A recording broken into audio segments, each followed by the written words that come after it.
안녕하세요, 불량TV입니다. 오늘 전해드릴 이야기는요, 2026 월드컵 첫 번째로 본선에 진출한 유럽팀이자 전대회 8강팀으로 유로 2024 준우승을 통해 이제는 메이저 대회 우승 문턱에 가까이 있는 축구종가 잉글랜드 국가대표팀의 베스트 11을 선정하였습니다. 첫 번째 골키퍼에는 조던 픽포드입니다. 픽포드는 투엘 감독 체제에서 여지없는 주전 수문장으로 2025년 월드컵 예선 6경기에 모두 선발로 출전해 무실점을 기록하며 투엘의 신임을 얻고 있습니다. 슈팅만 막는 것을 넘어서 수비라인 전체를 조율하고 빌드업의 시작점 역할을 하는 픽포드는 투엘 감독이 선호하는 롱킥에 의한 전개가 가능하고 안정적인 선방이 최대 강점이라고 볼 수 있습니다. 물론 딘 핸더슨, 제임스 트래포드 등 경쟁 가능한 구도가 있긴 하지만 두 번의 유로대회 결승과 월드컵 12경기를 치른 픽포드의 경험을 무시하지 못합니다. 첫 번째 센터백엔 마크 게이입니다.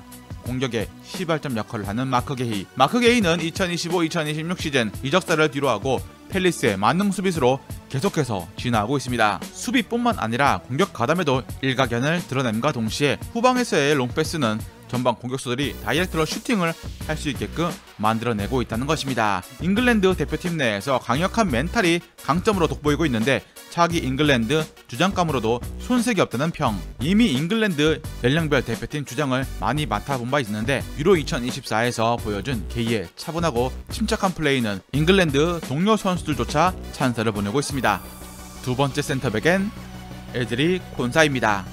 2025년 A매치에서 464분을 소화하며 센터백 중 가장 많은 출전 시간을 기록한 콘사는 부상으로 대표팀에서 거의 모습을 보이지 못한 존 스톤즈를 대신해서 게이와 함께 꾸준하면서 안정적인 경기력을 보였습니다. 콘사의 가장 두드러지는 지표는 패스 성공률 95% 이상의 패스를 매경기 유지하는 모습 때문에 안정적인 볼 전개를 볼 수 있습니다. 다만 수비적인 기여도가 떨어진다는 것인데 통계학적으로 떨어지는 것이지 태클이나 인터셉트 같은 스탯을 쌓기 전에 미리 위치 선정과 경기 흐름을 읽어 팀이 수비를 하지 않은 상황으로 만든다는 것입니다. 또 국가대표에서 필요로 하는 멀티 포지션까지 소화 가능하기에 투엘 감독의 전술 유연성을 살려주는 선수가 바로 콘사입니다. 오른쪽 풀백에는 리스 제임스입니다. 잉글랜드에서 가장 재능 있는 우측 풀백은 알렉산더 아놀드지만 투엘 감독의 선택은 첼시 시절 챔피언스리그 우승을 함께했던 리스 제임스였습니다. 투엘이 추구하는 공수 균형과 안정성에서 아놀드보다 뛰어난 피지컬을 바탕으로 한 1대1 대인 방어 능력과 수비 위치 선정이 더 좋은 리스 제임스가 최적이라고 본 것입니다. 최고의 선수보다 최고의 팀을 만들길 원한 투엘은 수비력이 조금 떨어지는 아놀드로 브라질이나 프랑스의 공격을 막기 어렵고 모험보다 안정을 택한 것이었습니다. 다만 리스 제임스가 부상에 취약한 부분이 있기 때문에 범용성이 좋은 그가 부상을 당하면 백업으로 아놀드가 등장할 수 있을 것입니다. 또는 경기가 풀리지 않을 때 아놀드가 조커로 결정적인 무기로 활용될 수 있습니다. 왼쪽 풀백에는 마일스 루이스 스켈리입니다. 잉글랜드의 레프트백 자리에 2006년생 19살의 루이스 스켈리가 이름을 올렸습니다. 2025년 A매치에서 스켈리는 투엘 감독의 전폭적인 신임을 받으면서 6경기 중에 무려 5경기 선발로 선택이 되었습니다. 투엘에 의해서 잉글랜드 국가대표 데뷔를 했는데 공교롭게도 아스날 소속팀에선 스켈리가 칼라피오리에 밀려서 출전 시간이 너무 적습니다. 투엘 감독도 이 부분을 염려하고 있고 스켈리가 올 시즌이 끝날 때까지 충분한 출장 시간을 구해받지 못한다면 토트넘의 제드 스펜스, 뉴캐슬의 리브라멘토에게 자리를 내줄 수 있습니다. 그럼에도 스켈리가 계속 투엘의 사랑을 받는 이유는 엄청난 활동량, 공격 가담 능력, 그리고 중앙 미드필더와의 유기적인 스위칭이 있기 때문입니다. 아직 어린 선수인 만큼 큰 경기의 경험이 부족이 단점으로 지적되지만 가장 투엘이 좋아하는 다재다능한 능력이 있는 선수가 바로 루이스 스켈리입니다. 첫 번째 미드필더에는 데클란 라이스입니다. 잉글랜드 축구가 월드컵에서 좋은 성적을 거두기 위해 가장 중요한 포지션이자 핵심인 선수가 바로 라이스입니다. 잉글랜드 중원의 공수조율 사령관인 라이스는 2025년 예선 기간 동안 팀 내 1위에 해당하는 8.6이라는 압도적인 평점을 기록했습니다. 수비형 미드필더로 한 골과 팀 내 최다인 4개의 도움을 기록하며 진화했음을 증명을 했죠. 2명의 수비형 미드필더를 기용하는 투엘 전략에서 라이스가 조율하고 상대 공격을 차단, 직접 공격 전개까지 하는 능력이 매우 중요합니다. 그리고 더블 수비형 미드필더를 기용하는 전략 때문에 수비 부담을 라이스가 덜게 되었고 좀 더 높은 위치까지 전진해 공격 전개를 할 수 있게 되었습니다. 투엘도 라이스의 가치를 알았기에 그의 짝꿍자리에 또 한 명의 수비력 좋은 선수를 배치한 것입니다. 두 번째 미드필더에는 엘리엇 앤더슨입니다.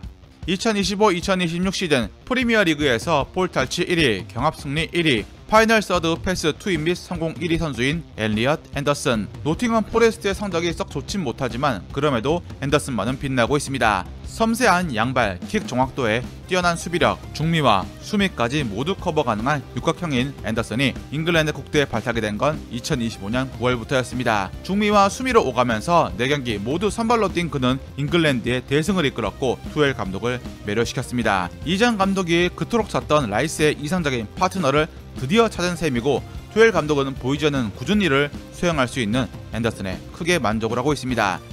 마지막 세 번째 미드필더엔 주드 벨링엄입니다. 이 10번 자리에 모두가 당연하게 주드 벨링엄이라고 생각을 하겠지만 놀랍게도 2025년 A매치에서 벨링엄은 3경기 선발만 뛰었습니다. 이유는 부상 복귀 후에 컨디션 난조와 전술적인 선택 때문이었죠. 투엘 감독은 10월 소집 명단에서 그를 제외하며 아직 완전한 경기 리듬을 찾지 못했다고 직접 언급했을 정도. 그렇다면 맨시티의 천재 미드필더 필 포든과 첼시의 에이스 콜 파머는 왜 베스트 11에서 제외되었을까요? 포든은 2025년 소속팀에서 폼이 오락가락했고 10월 명단에도 제외되었습니다. 본인 스스로 정신적인 문제로 한때 대표팀 소집에서 제외되길 희망을 했죠. 파머는 2025년 예선에서 단 64분 출전에 그쳤고 10월에는 사타구리 부상으로 소집되지 못했습니다. 2025년 구멍이 난 10번 자리에 에제와 모건 로저스가 플랜 B로 투입되어 뛰었습니다. 공미와 중앙 미드필더 모두 소화 가능한 벨링엄은 2026 월드컵을 대비해서 복귀 준비를 서두르고 있습니다. 월드컵이란 무대에서 번뜩임을 보여줄 수 있는 선수가 바로 벨링엄이기 때문입니다. 오른쪽 윙어에는 부카요 사카입니다.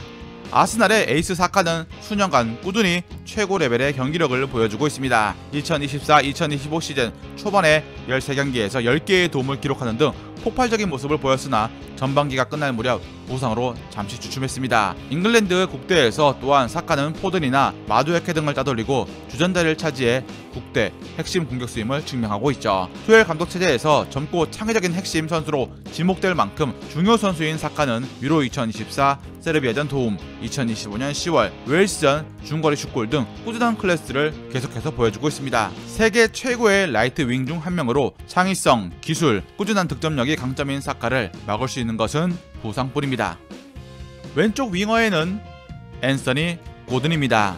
앤서니 고든의 발탁은 토마스 투엘 감독이 레프트 윙어에게 어떤 걸 요구하는지 보여주는 선택이었습니다. 지치지 않은 에너지, 저돌적인 압박, 그리고 수비 가담을 통해 잉글랜드 공격 시작점을 더 높게 만들었죠. 고든의 가장 큰 장점은 폭발적인 스피드와 높은 활동량으로 끊임없이 상대 수비 뒷공간을 파고들고 공을 잃었을 때 곧바로 압박을 해 공을 찾아오는데 탁월함을 보여주고 있습니다. 대표팀에서 아직 50%의 기량밖에 보여주지 못했다고 말하며 앞으로 더 많은 기대를 가지게 하는 고든은 레시포드 같은 쟁쟁한 경쟁자가 있음에도 불구하고 고든의 성실성이 다른 경쟁자들보다 투엘을 더 흡족하게 만들고 있습니다.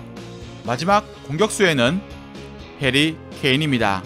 잉글랜드의 주장이자 역대 최다 득점자이며 공격의 중심인 케인은 2025년 A매치에서 6경기 6골을 기록하며 최고의 득점 감각을 유지하고 있습니다. 케인의 가치는 단순히 득점을 하는 골잡이를 넘어 중원으로 내려와서 동료들을 위한 공간을 만들고 패스와 연계를 만들어주고 있죠. 케인의 능력 덕분에 이성 공격수들이 더 많이 유동적인 움직임을 가져갈 수 있었습니다. 2024-2025 시즌 분데스리가에서는 31경기에 출전해 26골, 9도움을 기록하며 절정의 폼을 아직까지 유지해 클럽과 국대를 가리지 않고 맹활약을 이어가고 있습니다. 과거 사우스게이트 전 국대 감독이 케인의 플레이메이킹 능력을 살리지 못한다고 평가받는 일이 많았지만 투엘 감독은 케인을 득점에만 국한되지 않게 다양한 재능을 극대화시키려고 하고 있습니다. 최근 A매치에서 케인은 가짜 9번처럼 다른 공격수들이 침투할 수 있게 만드는 역할을 수행하며 다양한 공격 루트를 개척하고 있습니다.